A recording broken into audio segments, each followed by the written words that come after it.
I'm so busy isn't a flex. It's an admission you have no control over your own life, and we've all agreed to pretend it's impressive.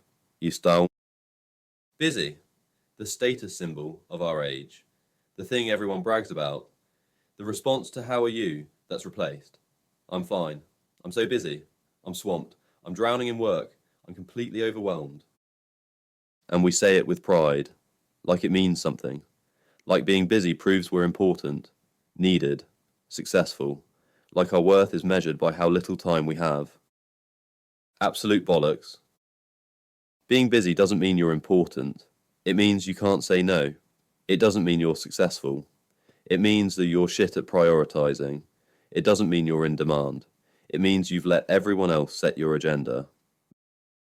Busy is what happens when you have no boundaries, when you've never learned to protect your time, when you mistake activity for achievement, when you're so terrified of being irrelevant that you fill every moment with something, anything, just to prove you matter. But to whom? Who are you proving it to? Because the people who are actually successful, actually in control, they're not busy. They're selective. They say no to most things so they can say yes to the right things. They protect their time like it's the only resource that matters. Because it is. But you don't. You say yes to everything.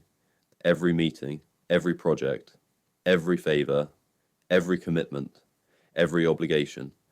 And then you complain about how busy you are, like it's something that happened to you, like you're a victim of your own calendar. You're not a victim, you're a volunteer. Every single thing making you busy, you agreed to. Every commitment overwhelming you, you accepted. Every person demanding your time, you gave them permission. And now you're drowning. And instead of admitting you did this to yourself, you wear it like a badge. I'm so busy, like it's an achievement, like chaos is something to aspire to. One wise soul wrote nearly 2,000 years ago about this exact thing, about people who are busy with busyness, who fill their lives with activity to avoid confronting the emptiness underneath, who mistake motion for progress, who die having never lived because they were too busy preparing to live. He wrote that in 65 AD, and you still haven't learned. If anything, you've gotten worse, because now you have technology to make your busyness more efficient, more meetings in less time, more emails to respond to, more notifications demanding your attention, more ways to fill every moment with something so you never have to sit with yourself and ask if any of this actually matters. It doesn't. Most of what you're busy with doesn't matter. Won't matter next week, won't matter next year, certainly won't matter when you're dying and looking back on a life spent in meetings that could have been emails and emails that didn't need to exist in the first place. But you keep doing it, keep filling your calendar, keep saying yes, keep staying busy, because being busy means you don't have to think about whether you're actually building anything, whether you're moving towards something or just moving, whether your life has meaning or just activity. And activity is easier. Activity makes you feel productive, makes you feel necessary, makes you feel like you're doing something even when you're accomplishing nothing. Because busy feels like progress when you're too close to see that you're running on a treadmill, going nowhere, fast. Here's the uncomfortable truth. When you say I'm so busy, what you're really saying is I have no control over my own time. I let other people set my priorities. I can't differentiate between urgent and important. I say yes to things I should say no to because I'm terrified of disappointing people. I'm exhausted and overwhelmed and I have no idea how to stop. That's not a flex, that's a confession. And we've somehow collectively agreed to treat it like an achievement. Because busyness has become currency. The busier you are, the more important you must be. The less time you have, the more in demand you must be. The more overwhelmed you are, the more successful you must be. Except none of that's true. Busy people aren't successful. They're just busy, and most of them are busy with the wrong things, with other people's priorities, with tasks that don't move them forward, with commitments they made because they couldn't figure out how to say no. Real success looks different. Real success is having time, having space, having the ability to be unavailable, Having a calendar with empty space because you've said no to everything that doesn't align with what actually matters. But that's not what you're building. You're building a calendar so full you can barely breathe and calling it success and wondering why you're miserable. Another philosopher said that nature gave us one tongue and two ears so we could listen twice as much as we speak. But you've inverted it. You've filled your life so full of noise, so full of activity, so full of busyness, that you can't hear yourself think. Can't hear what you actually want. Can't hear the quiet voice asking if any of this is what you wanted when you imagined your life. It isn't.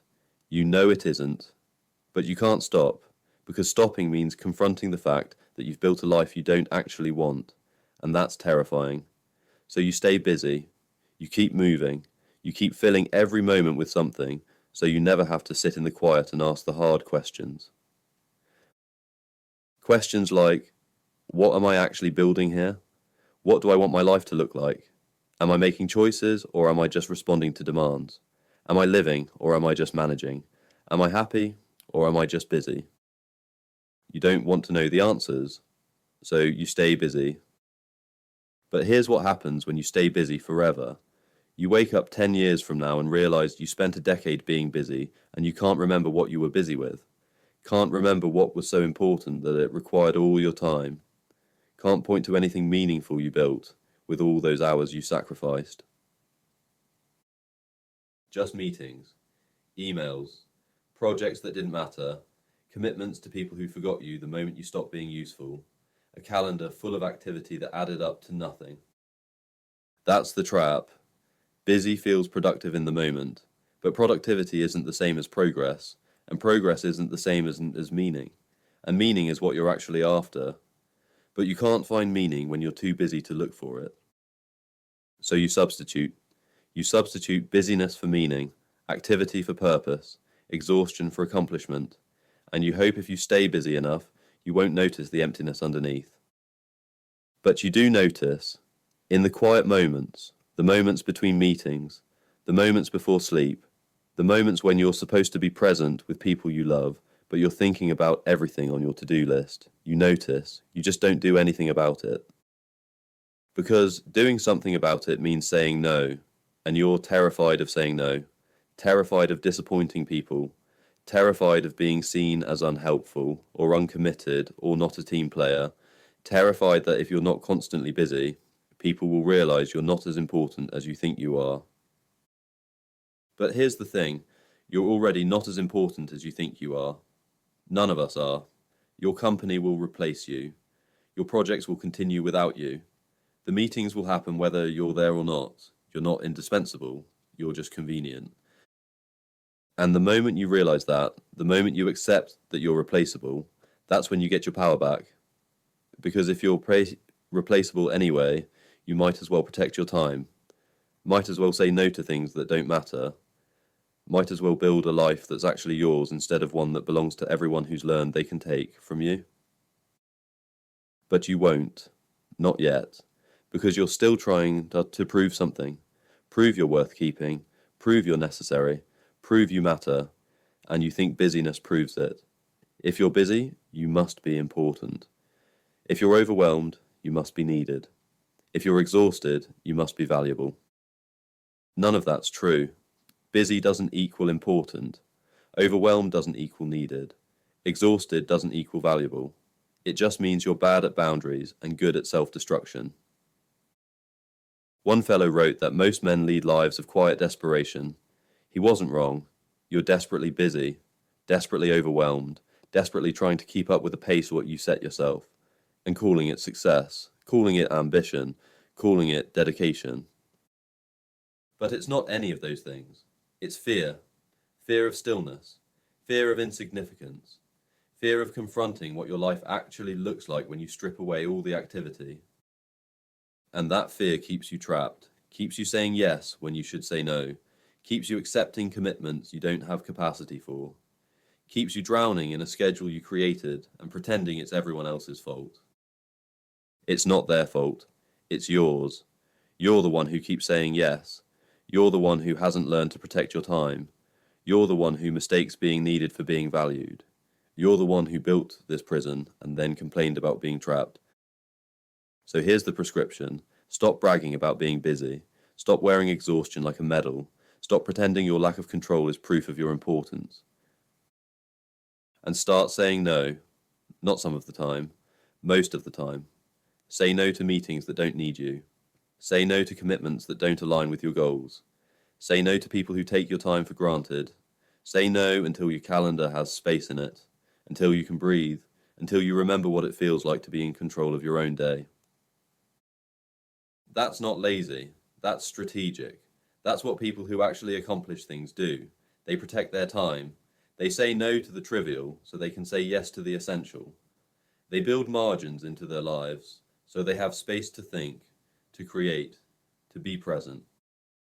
But you're too busy for margins, too busy for space, too busy for thinking, too busy for being present, too busy for the things that actually matter, because you're doing the things that don't. And you'll keep doing it. Keep staying busy.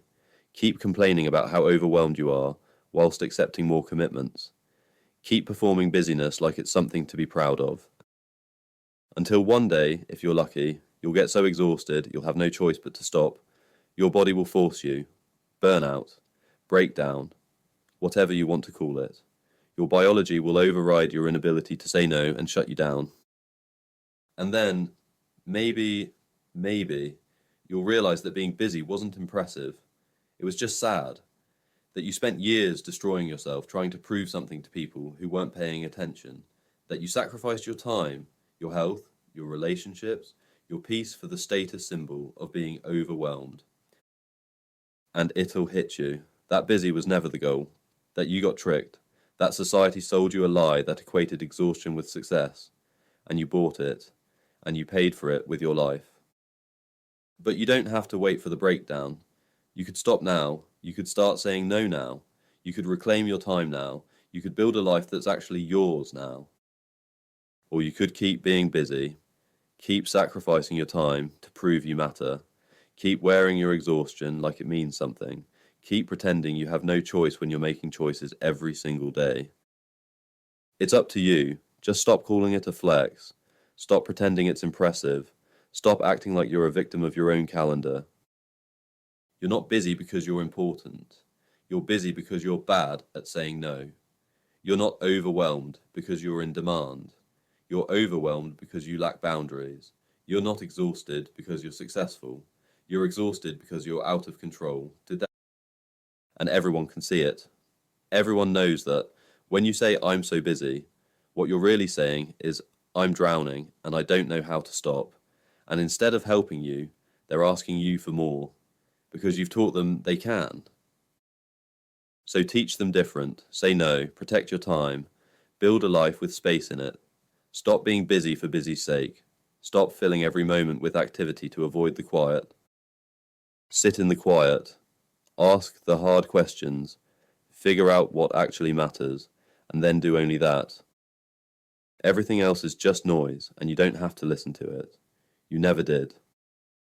I'm so busy isn't a flex. It's an admission you have no control. And the sooner you admit that, the sooner you can take it back. So answer honestly.